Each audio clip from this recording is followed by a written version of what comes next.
Day at 10 on TLC.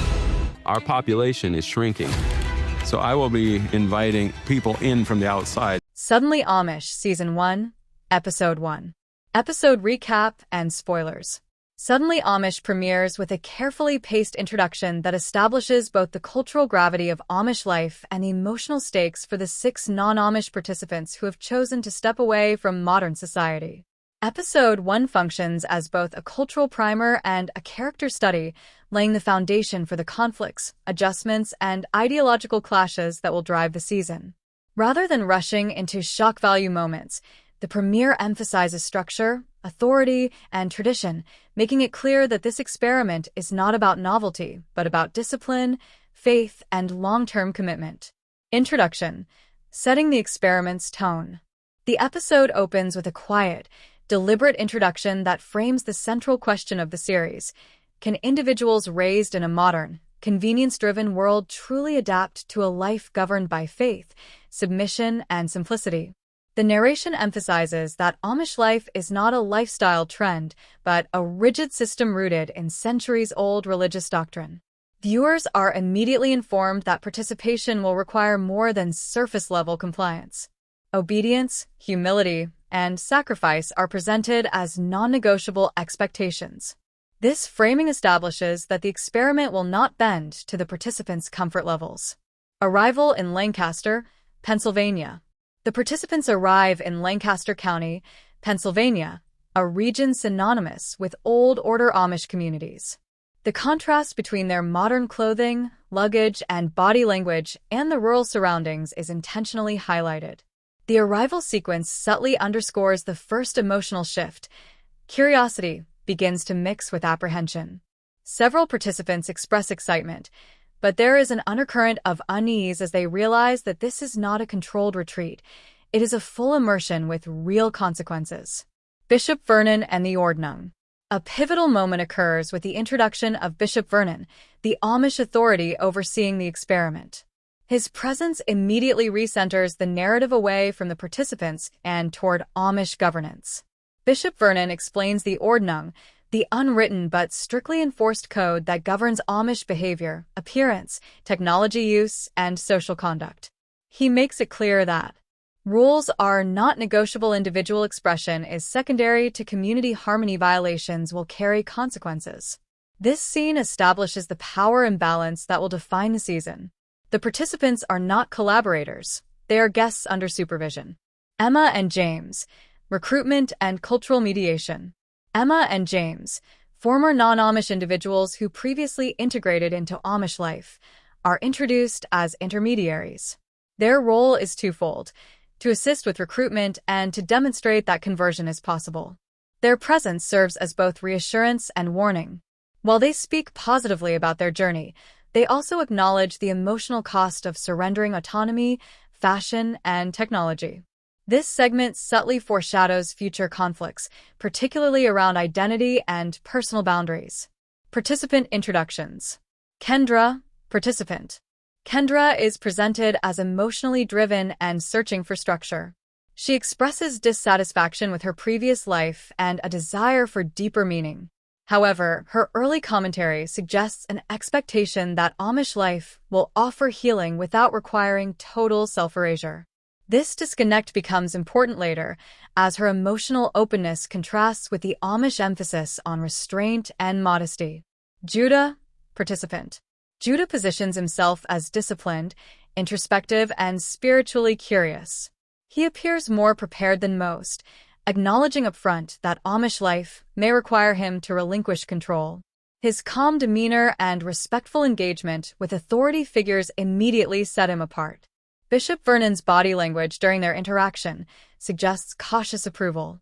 Judah is framed as a potential success story, but not without internal struggle. Host family, Alan and Sarah. The episode introduces Alan and Sarah, one of the Amish host couples tasked with housing participants. Their presentation is warm but reserved, emphasizing hospitality without emotional indulgence. They explain that hosting is both a responsibility and a spiritual duty. The couple stresses that participants will be treated as family, but only if they respect household rules fully. This moment reinforces that kindness does not equal flexibility. Esme, participant. Esme immediately emerges as a tension point. Her identity is closely tied to appearance, self-expression, and autonomy. She openly questions how much she will be expected to change, particularly regarding grooming standards. While polite, her skepticism signals an impending clash with Amish expectations of modesty and uniformity. Aaron, participant. Aaron is introduced with a focus on practicality and resilience. He expresses confidence in his ability to adapt physically, but raises early concerns about communication and accessibility. His storyline takes on added weight later due to his reliance on hearing aids, introducing questions about how Amish rules intersect with medical necessity. Billy Joe, participant. Billy Joe, BJ, is portrayed as outgoing and expressive, with a personality that contrasts sharply with the reserved Amish environment. Her humor and curiosity make her immediately likable, but her comfort with modern amenities hints at potential adjustment issues, particularly regarding privacy and personal space. Matt, the leftover participant. Matt is introduced last, notably without immediate placement in a host home. This leftover status subtly positions him as an outsider even among the participants. His uncertainty and visible discomfort suggest emotional fragility. The delayed placement foreshadows his later struggles and sense of alienation. Bishop Vernon's first impressions. Bishop Vernon shares his initial assessments of the group. His observations are measured but telling. He notes, "Some participants appear sincere, but unprepared others may struggle with submission. Not everyone will be able to remain." This moment clarifies that attrition is expected, not feared. Sorting into houses and Billy Joe's bathroom incident. The participants are assigned to host homes, marking the first true step into Amish domestic life. A key moment occurs when Billy Joe encounters the Amish bathroom setup, which lacks modern plumbing and privacy norms. Her reaction is a mix of surprise and discomfort, highlighting how deeply modern conveniences are ingrained. The scene is handled without mockery, emphasizing cultural difference rather than shock. Settling in, Aaron, Esme, and Judah. As participants begin settling into their homes, contrasts become clear. Judah adapts quietly, asking questions respectfully. Aaron focuses on logistics and routine. Esme continues to assess what she may be unwilling to surrender. These early adjustments establish diverging adaptation trajectories. Luggage check and Aaron's hearing aids. A critical moment arises during the luggage inspection, where prohibited items are removed. Aaron's hearing aids draw particular attention. The discussion centers on whether assistive technology is permissible under the Ordnung. This scene introduces one of the season's most complex ethical tensions, where faith-based restrictions intersect with health and accessibility needs. Esme's lashes and nails, a deal-breaker? Esme's cosmetic enhancements become a focal point, with Amish leaders explaining that such adornments conflict with values of humility and sameness. Esme's visible discomfort signals that her participation may be conditional. This moment crystallizes the broader theme of the episode. Amish life does not accommodate compromise easily. Season preview and closing moments. The episode closes with a season preview that hints at escalating emotional strain, early exits, disciplinary interventions, and deep ideological conflicts. The final message is clear. Curiosity may bring participants to Amish life, but only submission will allow them to stay. Final assessment. Season 1.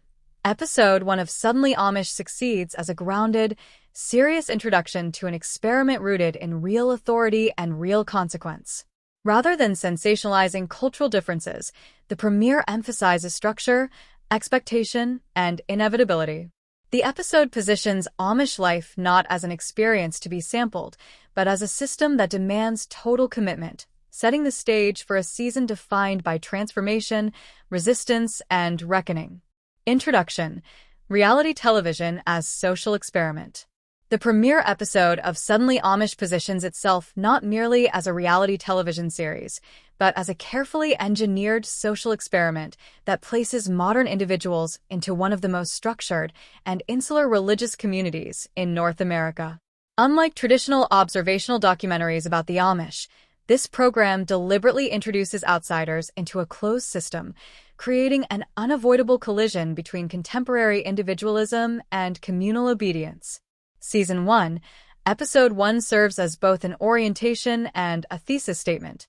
It introduces the audience to the ideological framework of Amish life, the governing authority that maintains it, and, most importantly, the psychological profiles of participants who believe Amish society may offer solutions to deeply personal struggles. The episode's central tension is not culture shock alone, but the profound misunderstanding of what Amish life actually requires. This analysis examines Episode 1 as a cultural text, interrogating its casting choices, ethical implications, narrative framing, participant motivations, and the broader questions it raises about modern alienation, faith, and the allure of radical simplicity. The conceptual framework, Amish life as antithesis. From its opening moments, Suddenly Amish establishes Amish society as the antithesis of modern American life. Where contemporary culture prioritizes speed, convenience, visibility, and personal branding, Amish culture emphasizes patience, labor, humility, and anonymity. This contrast is not incidental. It is the core dramatic engine of the series. The show frames Amish life as communal rather than individualistic, prescriptive rather than expressive, faith-centered rather than self-actualizing, slow, repetitive, and physically demanding. However, Episode 1 also reveals a subtle contradiction. While Amish leaders describe their way of life as spiritually grounding and morally stabilizing, the need to recruit outsiders suggests internal fragility. Declining population numbers, shrinking marriage pools, and concerns about genetic sustainability complicate the narrative of a self-sufficient, perfectly balanced society. This contradiction is not directly challenged by the show's narration, but it is embedded in the premise itself. Casting as psychological engineering. One of the most striking elements of Episode 1 is how clearly the participants have been selected not for compatibility, but for contrast. The casting appears designed to maximize ideological and emotional friction rather than success. Across all participants, several shared traits emerge.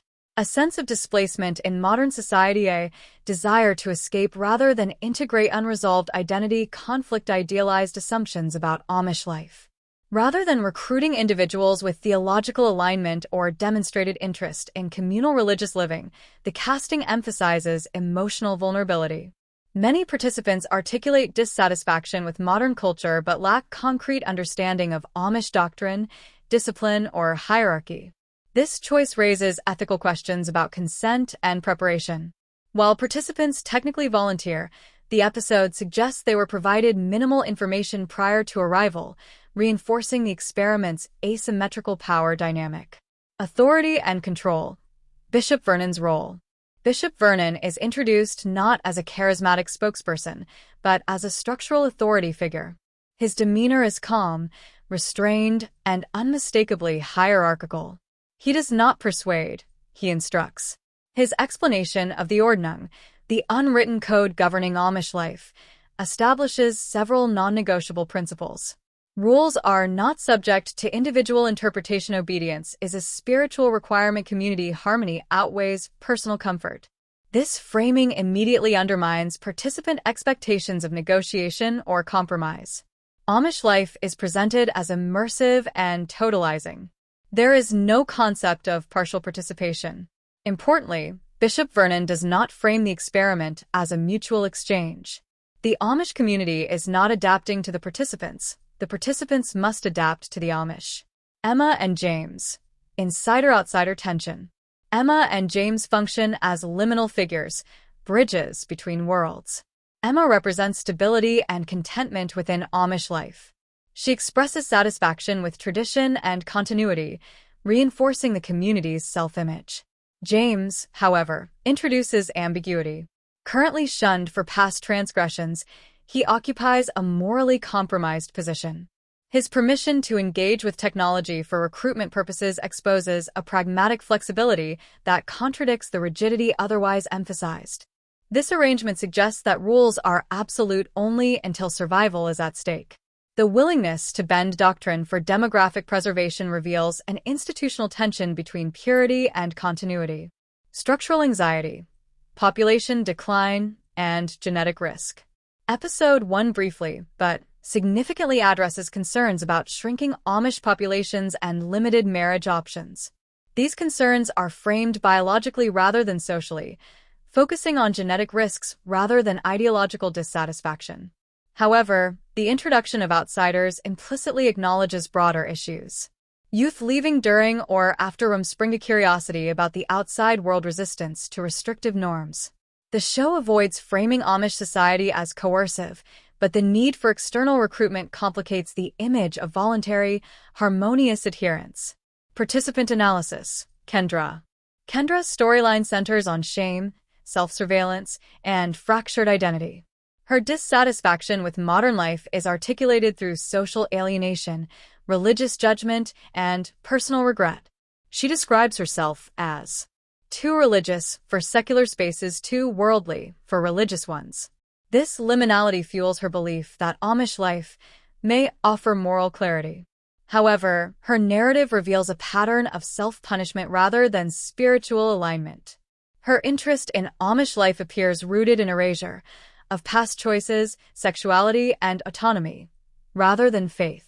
Kendra's prior interaction with Amish individuals during rumspringa complicates her outsider status.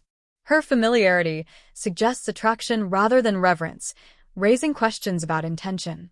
Her trajectory suggests internalized guilt seeking external discipline. Participant analysis. Judah.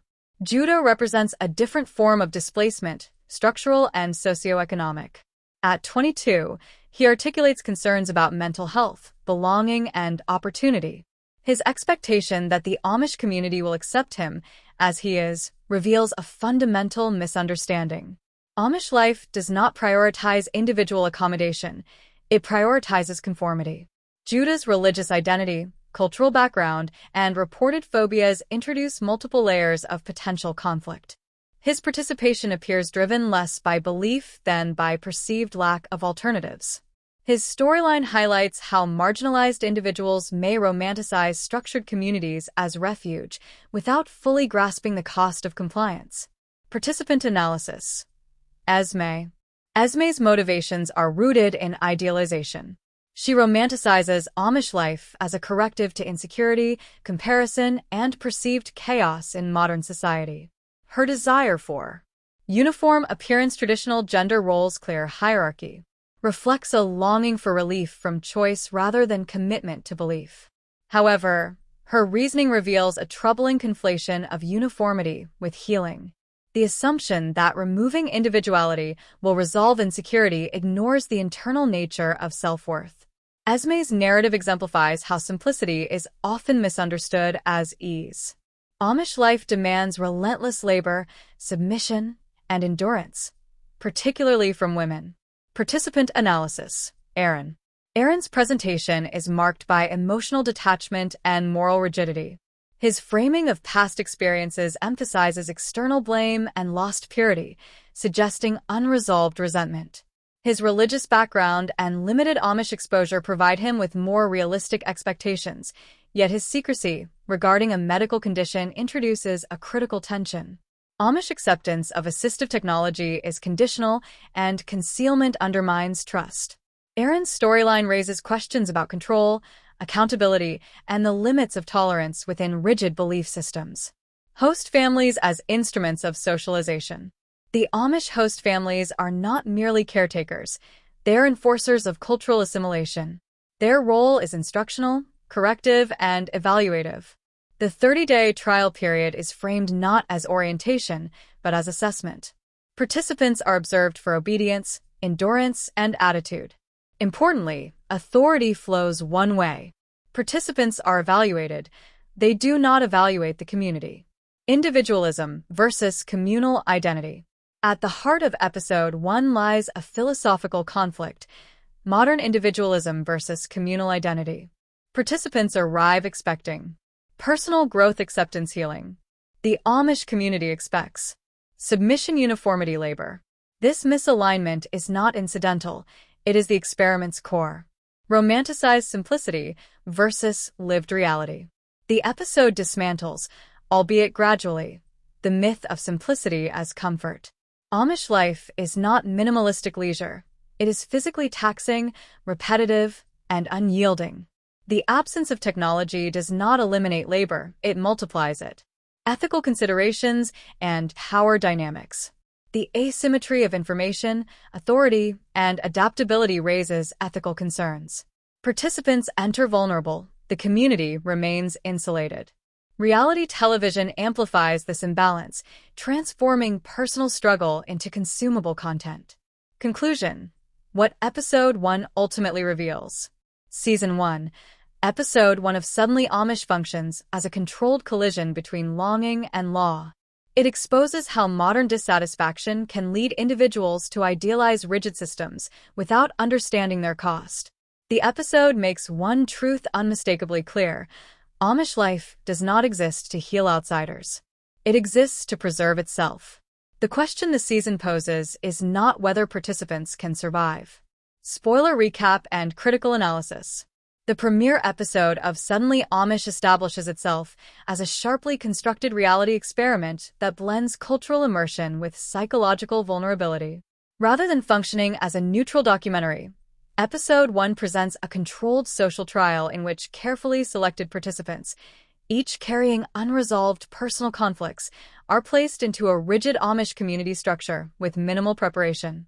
The episode's effectiveness lies in how clearly it exposes the mismatch between participant expectations and Amish reality, setting the stage for inevitable conflict. The premise and casting strategy. From the outset, it becomes apparent that the series was designed not to recruit fully informed volunteers, but to attract individuals searching for escape. The casting approach appears to have targeted people interested in off-grid living, simplicity, or dissatisfaction with modern society, without ensuring they understood the religious, communal, and restrictive nature of Amish life. What unites the participants is not theological alignment, but emotional displacement. Each individual expresses a sense of alienation, dissatisfaction, or moral conflict in their current life. Amish society is framed, by the participants, as a potential solution rather than a belief system requiring submission. This framing is critical, as Amish life is not exploratory or customizable. It is immersive, prescriptive, and governed by obedience. Lancaster, Pennsylvania, and Amish Foundations. The episode situates the experiment in Lancaster County, Pennsylvania, a region long associated with Old Order Amish communities. The Amish way of life is introduced through visual contrasts: horse-drawn buggies, modest dress, and technology-free homes, juxtaposed against the participants' modern clothing and expectations. Central to this introduction is Bishop Vernon, who explains that Amish life is not merely a lifestyle choice, but a complete integration of religion, community, and daily conduct. The Ordnung, the community's unwritten rulebook, governs everything from appearance to acceptable technology. Importantly, the bishop emphasizes that participants are expected to conform, not negotiate. Emma and James, cultural gatekeepers. Emma and her cousin James function as intermediaries between the Amish leadership and the outside world. Emma appears content within the Amish structure and expresses a desire to preserve the community as it exists. James, by contrast, is currently shunned due to past rule violations. His participation in recruitment and oversight is framed as a path toward regaining acceptance. This arrangement immediately introduces ethical ambiguity, as James is permitted limited rule-breaking, such as phone use, for the benefit of the community. The dynamic suggests a transactional relationship, access to the outside world in exchange for compliance and usefulness. Structural pressures within the Amish community. A notable theme raised in the episode is demographic decline. Amish leaders acknowledge concerns about dwindling dating pools and genetic risks caused by insular marriage patterns. Inviting outsiders into the community is presented as both a necessity and a threat. This tension underpins the entire experiment. Outsiders may help preserve the community biologically, but they also bring cultural influence that Amish leadership fears could destabilize long-standing traditions. Participant profiles and underlying conflicts. Kendra, a dancer living in Los Angeles, frames her dissatisfaction as a clash between faith and modern culture. She expresses frustration with superficial social dynamics and perceived judgment, while simultaneously engaging in harsh self-judgment over her past choices. Her Amish interest appears rooted in shame and a desire for moral reset rather than informed religious alignment. She also reveals prior interactions with Amish individuals during Rumspringa, complicating her claim of cultural unfamiliarity. Kendra's storyline suggests unresolved internal conflict rather than readiness for submission-based living. Judah, 22, presents himself as introspective and emotionally aware. He discusses feeling unsupported regarding mental health concerns and expresses hope that the Amish community will accept him as he is. This expectation directly contradicts Amish doctrine, which prioritizes conformity over individuality. His background, religious identity, and reported phobias, particularly around cleanliness, raise questions about long-term compatibility with Amish daily life. Judah's motivations appear driven by limited opportunities and a desire for belonging rather than theological conviction. Esme, 25, articulates a strong desire for traditional gender roles and communal living.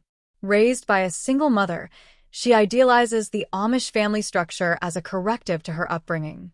However, her reasoning reveals significant misconceptions.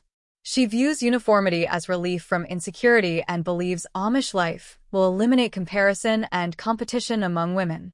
This idealization overlooks the physical labor, hierarchy, and lack of autonomy inherent in Amish women's roles.